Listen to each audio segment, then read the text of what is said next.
आज सामने हैं, खुलकर बोलिए। कनाडा वाली जो बात है, लड़की का मामला कई बार जो है लड़कियों को लेके जाते थे, महिलाओं को लेकर जाते थे, मतलब आप पर वो आरोप लगा रहे थे कि वो एक तरीके से कहा जाए कि खराब शब्दों में बोले तो सप्लाई।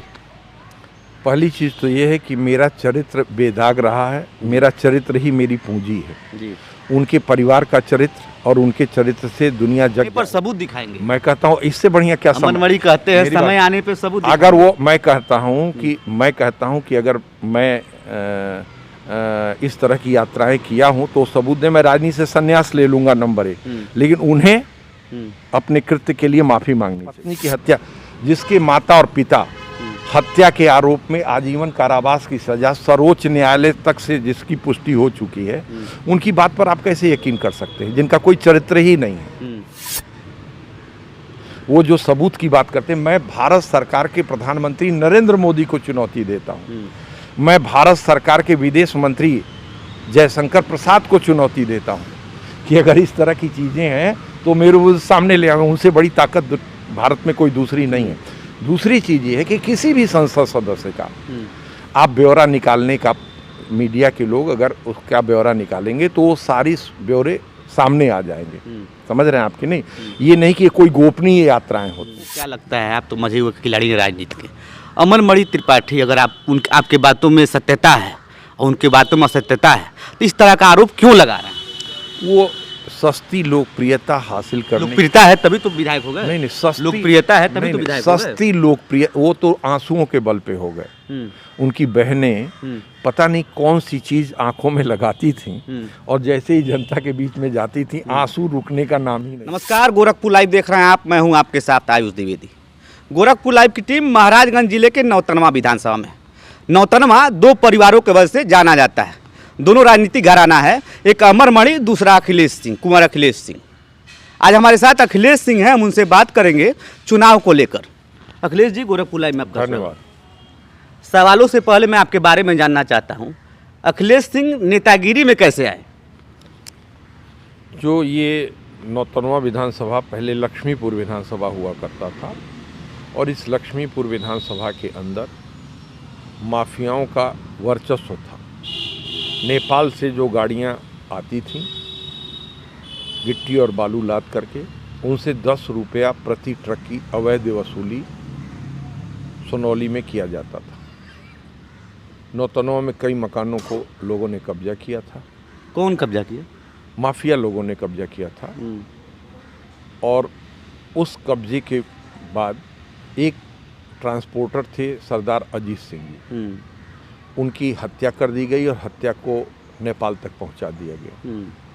हम लोगों ने 4 महीने तक अनवरत आंदोलन चला करके लाश को नेपाल से बरामद करा करके उन लोगों के विरुद्ध कार्रवाई करने के लिए तत्कालीन सरकार को विवश कर दिया। तब से लेकर के आज तक हम लोग राजनीति में, उसके बाद आप सक्रिय राजनीति में आ गए? सक्रिय राजनीति में तो मैं 1981 में आ गया था। जी। ये आपको 1984 की घटना मैं बता रहा हूँ। 1981 में उस समय जनता पार्टी थी, चंद्रशेखर जी राष्ट्रीय अध्यक्ष थे हम लोगों के, और कमांडर अर्जुन सिंह भदौरिया हमारे प्रदेश अध्यक्ष थे। 1981 में विश्वनाथ प्रताप सिंह उत्तर प्रदेश के मुख्यमंत्री थे। उनको काला झंडा दिखाकर, उनके आवास पे काला झंडा दिखा करके और नारा लगा के कि विश्वनाथ बावर्ची है, इंदिरा का चिलमची है, हम लोगों की गिरफ्तारी हुई। 70 लोग गोरखपुर के थे और लखनऊ की, उसमें महाराजगंज गोरखपुर एक जिला था, और लखनऊ की जेल में हम लोग 26 दिन तक रहे और लखनऊ की जेल के बाद हम लोग ट्रांसफ़र किए गए गोरखपुर की जेल में। वो लखनऊ की जेल में हम लोगों के साथ देवरिया के सत्याग्रही, बांदा के सत्याग्रही और गोरखपुर जनपद के सत्याग्रही थे। तो राजनीतिक यात्रा तो हम लोगों की 1981 से ही प्रारंभ हो गई थी। लेकिन जो हमने अजीत सिंह हत्याकांड में एक बड़ा जन आंदोलन खड़ा किया, उससे हमारी एक बड़ी व्यापक पहचान बनी, जिसमें हम लोगों ने 36 घंटे तक रेल रोको आंदोलन। तो अजीत सिंह की हत्या किसने किया था?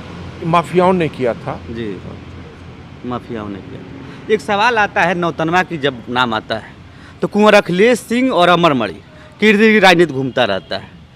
कोई उपज क्यों नहीं पाता है? तीसरी पार्टी कोई उपज क्यों नहीं पाता है? मोदी योगी का लहर था, उसमें भी मुन्ना सिंह बनाम अमन मणि हो गया, कभी अखिलेश सिंह बनाम अमर मणि हो जाता है, ऐसा क्यों? देखिए, इसमें थोड़ा और पहले चलिए। जो अखिलेश सिंह और अमर मणि का नाम बाद में आया। 1980 में जो विधानसभा के चुनाव थे उसमें स्वर्गीय गुरहू सिंह जी का देहांत हो गया, जो उम्मीदवार थे। उसके पश्चात 1981 में यहाँ पर उपचुनाव हुए और उस उपचुनाव में कांग्रेस समर्थित प्रत्याशी बने अमरमणि त्रिपाठी और स्वर्गीय वीरेंद्र प्रताप शाही निर्दलीय उम्मीदवार के रूप में इस विधानसभा लक्ष्मीपुर विधानसभा में उम्मीदवार बन करके आए। मैं स्वर्गीय वीरेंद्र प्रताप शाही का प्रस्तावक था और महेश सिंह स्वर्गीय वीरेंद्र प्रताप शाही के समर्थक थे। जो माफियाओं का यहाँ पर अत्याचार था, अन्याय था, उसके विरुद्ध जनता लामबंद हो गई और जिस व्यक्ति को जनता ने कभी देखा ही नहीं था उनको निर्दलीय कांग्रेस समर्थित उम्मीदवार के मुकाबले में जिताने का काम किया, जिसमें अमरमणि को पराजय मिली। 1985 में फिर अमरमणि त्रिपाठी चुनाव लड़े और उस समय कांग्रेस का समर्थन जब अमरमणि त्रिपाठी को नहीं मिला तो अमरमणि त्रिपाठी 1985 के चुनाव में मात्र 7,000 कुछ मत प्राप्त किए और कांग्रेस के उम्मीदवार रामचंद्र चतुर्वेदी को 19,000 से ऊपर मत मिले, लेकिन 32,000 से अधिक मत प्राप्त करके वीरेंद्र प्रताप शाही दोबारा एमएलए बने। 1989 में मैं पहली दफ़े अनाज ओसाता किसान चुनाव चिन्ह से निर्दलीय उम्मीदवार के रूप में लड़ा और लगभग 10,000 से अधिक मतों से बढ़त के बाद अंतिम चरण में मैं कुछ मतों से चुनाव हार गया। 1991 में आदरणीय मुलायम सिंह यादव जी उस समय मुख्यमंत्री थे। उन्होंने स्वर्गीय दीप नारायण यादव जी द्वारा मुझको बुलवा करके समाजवादी जनता पार्टी का टिकट दिया, जबकि उस समय समाजवादी जनता पार्टी के विरुद्ध पूरे प्रदेश में माहौल था। गोरखपुर मंडल में अकेले मैं चुनाव जीत करके गया था और मैंने 6,500 मतों से अमरमणि त्रिपाठी को पराजित किया था। 1993 में जब सपा बसपा गठबंधन के तहत चुनाव हुआ तो अमरमणि त्रिपाठी कांग्रेस उम्मीदवार के रूप में आए और वो तीसरे नंबर पर चले गए। चुनाव जीत गए और मैं चुनाव जीता। मेरा परिवार अब तक कभी तीसरे नंबर पर नहीं रहा है। मेरा परिवार जब 1996 में आदरणीय नेताजी ने मुझे महाराजगंज लोकसभा का चुनाव लड़ा दिया और मैंने एमएलए रहते हुए लक्ष्मीपुर विधानसभा का एमएलए रहते हुए मैंने मांग किया था कि फरेदा को जिला बनाए, मुख्यालय बनाया जाए। इस सवाल पे जो निचलौल से लेकर के और सिसवा तक की जनता, महाराजगंज की जनता मुझसे नाराज़ थी, जिससे मैं चुनाव हार गया। वरना मेरी जो लोकप्रियता थी एमएलए के रूप में, उसमें मैं 1996 में ही लोकसभा का चुनाव जीत जाता। उसके बाद जब मैं लोकसभा का चुनाव लड़ लिया तो मैंने विधानसभा का चुनाव लड़ा। 96 की लोकप्रियता और आज की लोकप्रियता में कितना अंतर? अब लोकप्रियता बहुत बढ़ी है। अच्छा। जैसे देखिए उस समय राजनीतिक तौर पे उतनी परिपक्वता नहीं थी, समझ रहे हैं ना, जितनी आज है। तो आज मैं जब लोकसभा के सदस्य के रूप में देश की संसद में पहुंचा तो मैंने लोकसभा में कई कीर्तिमान बनाए। लोकसभा की कार्रवाई अगर प्रारंभ हो रही है और उस दिन अगर मैं लोकसभा में हूँ तो बिना मेरा नाम आए लोकसभा की कार्रवाई बंद नहीं हुई है। अच्छा, एक सवाल आता है, आप समाजवादी पार्टी से जुड़े हैं, लोग कहते हैं, राजनीतिक विश्लेषक भी दबे जुबान कहते हैं कि समाजवादी पार्टी गुंडों की पार्टी है, अपराधी हैं, अपराधियों का बचाव होता है, अगर ये आ जाएंगे तो फिर वही तोड़फोड़ होगा, बवाल होगा, दंगा होगा, फसाद होगा, तमाम चीज़ों का आरोप लगता है। आप इसको किस नज़र से देखते हैं? आपको नहीं लगता है 2022 के चुनाव में यह भय आज भी बरकरार है? मैं बड़े ही विनम्रता के साथ कहना चाहता हूँ कि 1996 में स्वर्गीय कल्याण सिंह जी ने जब एन केन प्रकारेण उत्तर प्रदेश में अपनी दोबारा सरकार बनाया तो उस सरकार को समर्थन देने वालों में स्वर्गीय ब्रह्मदत्त द्विवेदी के हत्यारे विजय सिंह शामिल थे। नंद किशोर रूंगटा के हत्यारे मुख्तार अंसारी का समर्थन प्राप्त था। राजा भैया को उन्होंने कैबिनेट मिनिस्टर में रखा था।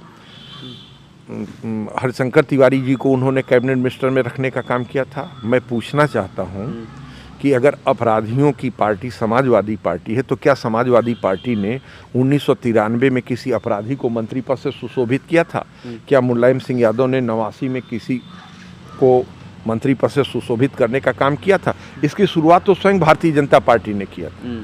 तो आप उस पर चल रहे हैं, उस नक्शे कदम नहीं पे? नहीं नहीं आप उस नहीं नक्शे नहीं कदम पर नहीं चल नहीं रहे मेरी बहुत स्पष्ट तौर पे जब किसी को आप सामाजिक मान्यता दे देते हैं, समझ रहे हैं ना, हैं?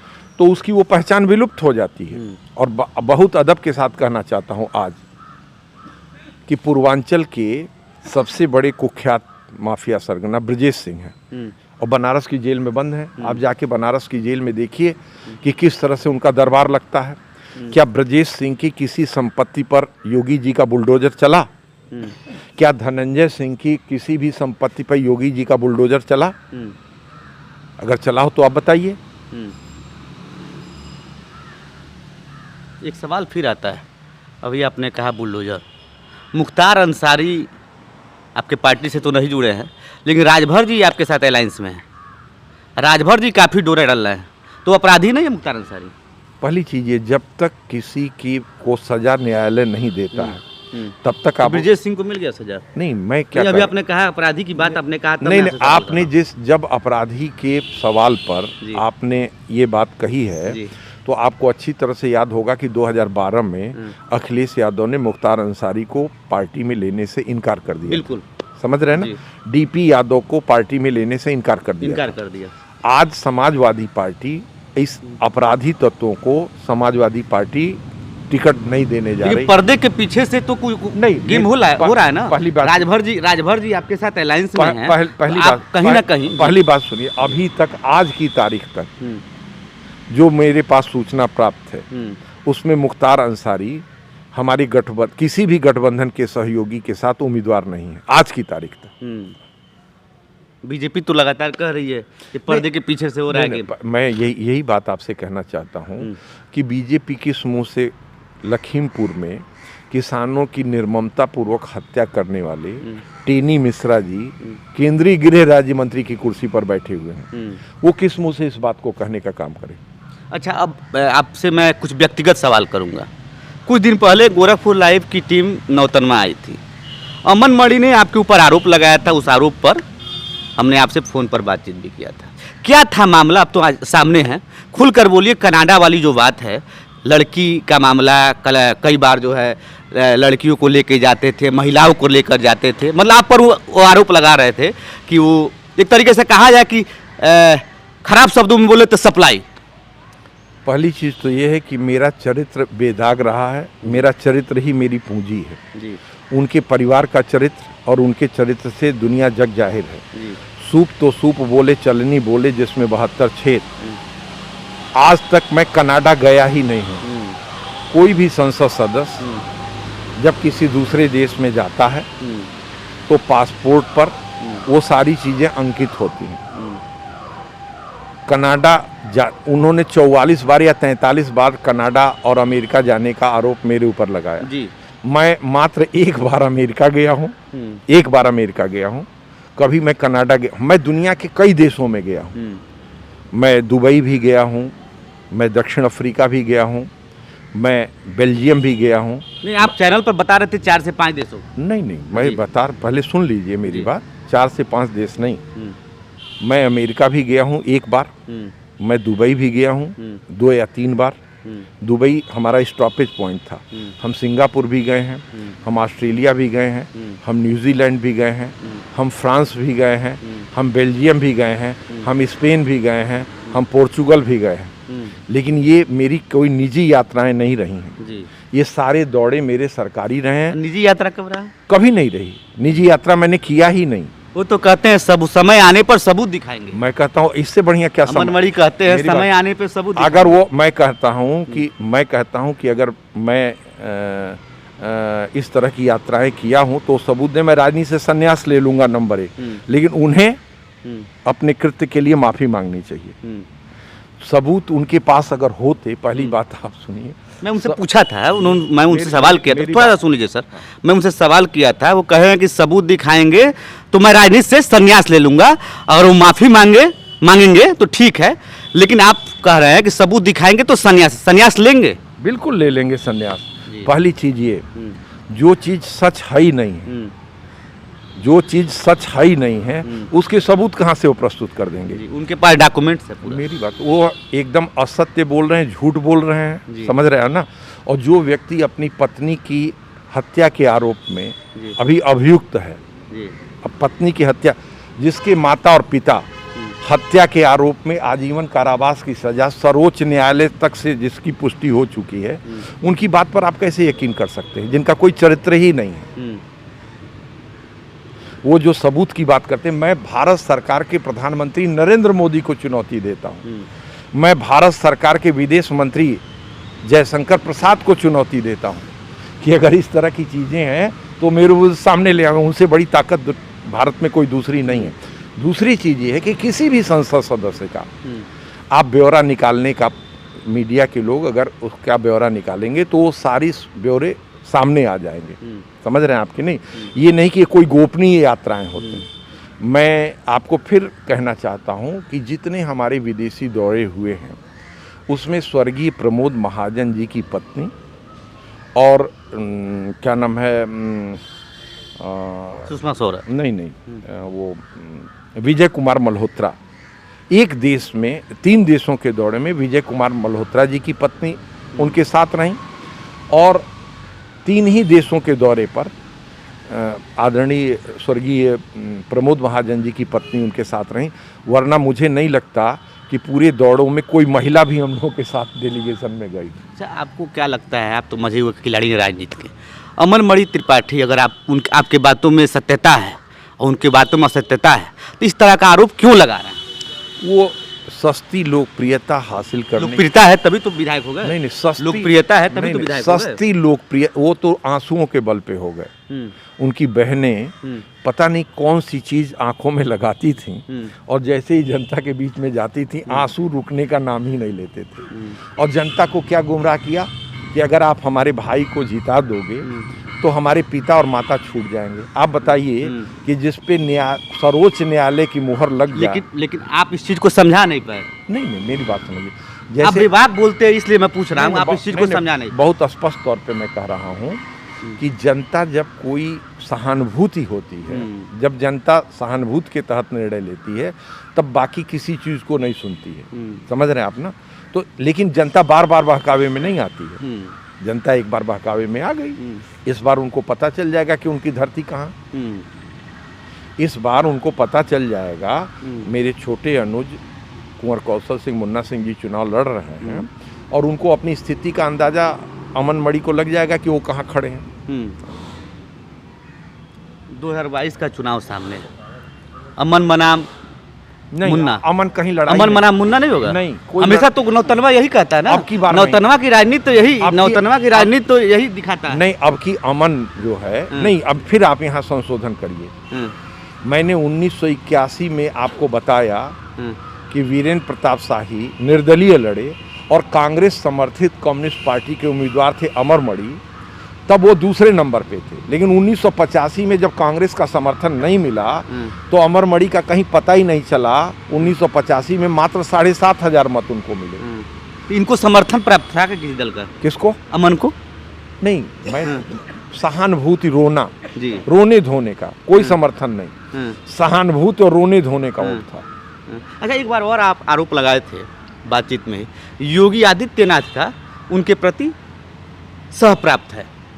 नहीं, पहली चीज देखिए, मेरा ये जब सहानुभूति है, नहीं बता रहा हूँ, जब योगी आदित्यनाथ जी को आदरणीय मुलायम सिंह यादव जी ने जेल के सलाखों के पीछे डाला था तो जेल के अंदर अमरमणि त्रिपाठी भी उस समय बंद थे। लोगों का ये कहना था कि योगी आदित्यनाथ की जेल के अंदर सुविधाओं में अमरमणि त्रिपाठी ने मदद करने का कार्य किया था। जब योगी जी मुख्यमंत्री बने तो उन्हीं संबंधों का फायदा उठाते हुए उन्होंने लाभ लेने का काम किया। अभी जिस कार्यालय में वो रह रहे हैं, ये माननीय उच्च न्यायालय ने ये कार्यालय खाली करा दिया था। जब ये समाजवादी पार्टी में थे तो समाजवादी पार्टी की सरकार में ही वो कार्यालय खाली कर दिया गया था और नगर पालिका की गाड़ियों पर वो सारा सामान तहसील लाद के लाया गया था। और उसके बाद पुनः उस कार्यालय पे कब्जा कर लेना, ये अगर सरकार का संरक्षण नहीं प्राप्त है तो कैसे संभव है? ये मैं आपसे कहना। तो योगी आदित्यनाथ जी का सॉफ्ट कॉर्नर उनके प्रति है। अगर राजनीति अनिश्चितता का खेल होता है, आप समझवादी हैं, भाई साहब समझवादी है, आपके 2012 का चुनाव अलग बात है, कांग्रेस पार्टी से वो जीते।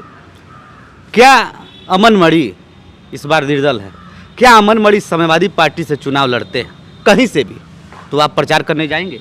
देखिए, समाजवादी पार्टी का जो भी निर्णय होगा उसका सदैव हम लोगों ने पालन किया है। अजीत मणि त्रिपाठी 2009 में लोकसभा का चुनाव लड़े थे। हमने और मुन्ना सिंह ने उनके पोलिंग एजेंट को दिखा करके साइकिल चुनाव चिन्ह का बटन दबाने का काम 2009 में किया था। मैं चुनाव नहीं लड़ा था। आपका टिकट कट गया था? मेरा टिकट कट किस तरह गया। से कर सकते हैं टिकट कट गया? नहीं, मेरा मुझे पार्टी ने नहीं योग्य समझा, लेकिन आज तक समाजवादी पार्टी की जमानत नहीं जब्त हुई थी। अजीत मणि ने समाजवादी पार्टी की जमानत जब्त करा दिया, जबकि उनके कहीं पीछे से खेल तो आपका नहीं था? नहीं, उनके भाई यहाँ से आपका उनका संबंध कभी ठीक नहीं नहीं, मैं क्या आप कैमरा इस बात को कहे हैं? नहीं, मेरी बात को सुन लीजिए। पहली चीज तो ये समझिए कि आज अमर मणि त्रिपाठी जो जेल के सलाखों के बीच बंद हैं, इसके लिए आदरणीय नेताजी ने उनको जेलों में बंद कराने का सब जिम्मेदार है। हाँ, लोकसभा में उन्होंने ये मामला उठाया। हम सेकंड वक्ता थे जिसने इस मुद्दे को उठाया। मैं समाजवादी पार्टी का चीफ व्हिप था, लेकिन प्रथम उनको घेरने वाले पहले वक्ता आदरणीय मुलायम सिंह यादव जी आगे चलाकर पीछे हट गए। नहीं, कभी वो जैसे उन्हीं के प्रयासों से आज ये जेल के सलाखों के पीछे गए। बाद में समाजवादी पार्टी नहीं, मैं क्या कहना चाहता हूँ, मैं ये कहना चाहता हूँ कि जब मधुमिता की हत्या हुई तो सबसे पहले माननीय मुलायम सिंह यादव जी ने लोकसभा के अंदर ये मुद्दा उठाया कि आदरणीय अटल बिहारी वाजपेयी के लोक निर्वाचन क्षेत्र में और उत्तर प्रदेश की राजधानी लखनऊ में एक कवियत्री की जिस तरह से हत्या हुई है, तो नेताजी तो बड़े नेता थे ना, हम तो द्वितीय वक्ता थे जिसने इस मुद्दे को उठाने का काम किया। तो आज अगर नेताजी ने वो मुद्दा न उठाया होता, उठाने की बात कौन कहा था आपसे? नहीं, आप भी तो सदन में उठाए थे। मैं संसद सदस्य हूँ, तो इसलिए मेरा कर्तव्य बनता है। बिल्कुल, मुझे कोई क्यों कहेगा? किसी के पार्टी से थे ना, तो आदेश तो आप क्या नहीं, बोल रहे हैं, आप क्या बोलेंगे, पार्टी उस पर सोचती है ना, पार्टी विचारती है ना। नहीं, आप 13वीं लोकसभा का पूरा रिकॉर्ड आप उठा के देख लेंगे तो कभी पार्टी ने मुझे गाइड नहीं किया है। जिन मुद्दों को मैंने उठाया उन मुद्दों पे पार्टी भी चली। आपके कहने का मतलब, मेरा जो हमको जानकारी मिली है, आपका मौन समर्थन था। अभी आपने कहा नेताजी ने उठाया। नहीं, मेरी बात सुनिए। हमारा राष्ट्रीय नेतृत्व अगर किसी मुद्दे को उठाएगा तो हम उससे असहमति कैसे जाहिर कर सकते? वही तो मैं बात कह रहा हूँ। उससे मैं उस पार्टी का संसद सदस्य हूँ, तो अगर हमारा राष्ट्रीय नेतृत्व किसी मुद्दे को उठाता है तो मैं उससे पीछे कैसे रहूंगा? मैं तो उसके साथ रहूंगा। जी, 2022 का चुनाव सामने है। नौतनवा का सबसे ज्वलंत मुद्दा क्या है? क्योंकि आप यहीं के रहने वाले हैं, तमाम चीज़ें हैं। देखिए, यहाँ पर सबसे बड़ी चीज़ है कि भारतीय जनता पार्टी के शासनकाल में अराजकता बढ़ी है। पुलिस ने जनता को लूटने का काम किया, प्रशासनिक अधिकारियों ने जनता को लूटने का काम किया, बड़े पैमाने पर उत्पीड़न हुआ है। उस उत्पीड़न से जनता त्राहि त्राहि कर रही है। जो सरकारी योजनाएं हैं, उन सरकारी योजनाओं का लाभ जनता को नहीं मिला। माननीय विधायक जी ने क्या किया क्या नहीं है वो मैं नहीं जानता, लेकिन उनके कार्य कहीं दिखाई नहीं दे रहे हैं। इसके पहले इनके पिताजी जो थे, वो जितनी विधायक निधि मिली है उसका 90% इस्तेमाल उन्होंने अपने विद्यालयों में किया, निजी विद्यालयों में किया। 90% इस्तेमाल, और जिसकी जांच भी चल रही अभी तक। अजीत मणि त्रिपाठी जी के खिलाफ विधायक निधि का जो दुरुपयोग किया अमर मणि त्रिपाठी ने अपने कार्यकाल में, उसमें उनके खिलाफ आरसी भी जारी हो चुकी है। तरैनी के एक विद्यालय, उस विद्यालय का अस्तित्व ही नहीं है और पैसा निकाल लिया गया। तो कहने का मतलब ये कि चाहे विकास का कार्य हो, चाहे लोगों की मदद का सवाल रहा हो, तो इतना बड़ा भ्रष्टाचार का आरोप आप लगा रहे हैं, और इसीलिए मैं आपके पार्टी से सवाल पूछ रहा हूँ। आप जो है आप संसद सदस्य रहे हैं, तमाम आरोपों के बावजूद मैं सवाल कर रहा हूँ कि आप कहें कि भ्रष्टाचार का आरोप, उसके बावजूद आपकी पार्टी टिकट दे देती है भ्रष्टाचारी को। नहीं, आप खुद कह रहे हैं, आप संसद सदस्य रहे हैं, समाजवादी पार्टी के कार्यकर्ता जी। नहीं, जब हमारे अनुज कुंवर कौशल सिंह जी ने इन मुद्दों को विधानसभा में उठाया, मुख्यमंत्री के समक्ष उठाया, जब इन मुद्दों को विधानसभा अध्यक्ष मुख्यमंत्री के साथ प्रशासनिक अधिकारियों के समक्ष उठाया, तो उसके बाद कभी अमर मणि के परिवार को अखिलेश यादव जी ने टिकट नहीं दिया। जी। कभी नहीं दिया। अगर आगे मिल गया फिर तो क्या होगा? नहीं, मेरे मिलने का प्रश्न ही नहीं उठता। नहीं, आप ईमानदार व्यक्ति हैं ना, पहली तो बात, फिर आप क्या करेंगे? मेरी बात सुनिए, काल्पनिक प्रश्न है। हम्म। ये हो ही नहीं सकता। अच्छा। अमन मणि त्रिपाठी को जब तक न्यायालय में वो मामला लंबित है, जी। उनकी पत्नी की हत्या का आरोप, अन्य मामले लंबित हैं, तब तक अमन मणि त्रिपाठी को टिकट मिलने का कोई प्रश्न ही नहीं उठता। जी। अखिलेश जी, आपने गोरखपुर लाइव से बेबाकी से बात किया, इसके लिए बहुत बहुत